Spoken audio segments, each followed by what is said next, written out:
How to replace a turn signal and wiper switch on a 2017 Ford Fusion.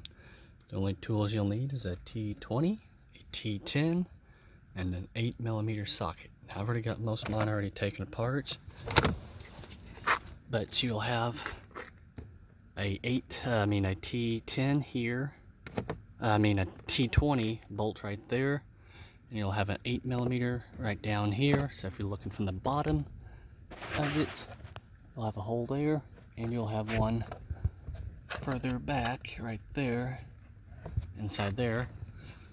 Once when you get those two screws out, you kind of pull up from the top, and there's just little tabs holding it into place. And you don't really have to take this, you can't really take it out all the way unless you want to just pop this up, just like so, just to get it out of your way. Then I've got this just kind of down out of the way for right now, but you'll have two T10 screws, one there that holds this wiper switch, and you'll have another two T10 screws, one there that you want to remove, whichever one you are going to replace. Alright, once you get those two screws out, you can just go ahead and just pull it right on out. Get your new one, which would be right here. I am upgrading it to one that's off of a 2018 Lincoln Continental. They do have two type of style, one with rain sensor, which is auto wipers, and one without rain sensor. So to do this one here, all you just gotta do, slide it into place, then go and put your two bolts back into place. Alright, this is what it looks like with it installed versus the old part, which is that. I think my opinion, I've got a lot of hates and I've got a lot of likes about it. We all have different opinions, whether you like it or not. But I think, my opinion, the chrome, it matches my gear shifter.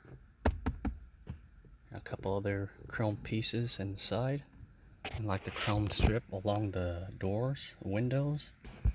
So let's do the turn signal one. Like I said, two little bolts. Alright, once you get those two bolts off, same thing, just pull it out. Get your new one. It should be this. Mine does have lane departure. They do have options without lane departure. And just like what you did with the wiper switch, get it lined up into the hole, push it in. We already know we're connected because it's activating my high beams, so we know we're connected. Then go ahead and put in your two little bolts that you took out. Alright, now that's what it looks like when it's on the vehicle. You can test it out too by put it to accessory mode. If yours does have the lane departure on it, you can test it out. Turn it off, turn it on, off and on. So we know that works. Now it's time to put everything back together on it. So just kind of vice versa. I like to start putting the bottom one in. We'll have to, it's going to take two hands. After you get your bolts put on, you can get your clips aligned up into place. Make sure that they fully close together, and then you are good to go. So that's how you replace the turn signal and the wiper switch on a 2017 Ford Fusion. Thanks for watching.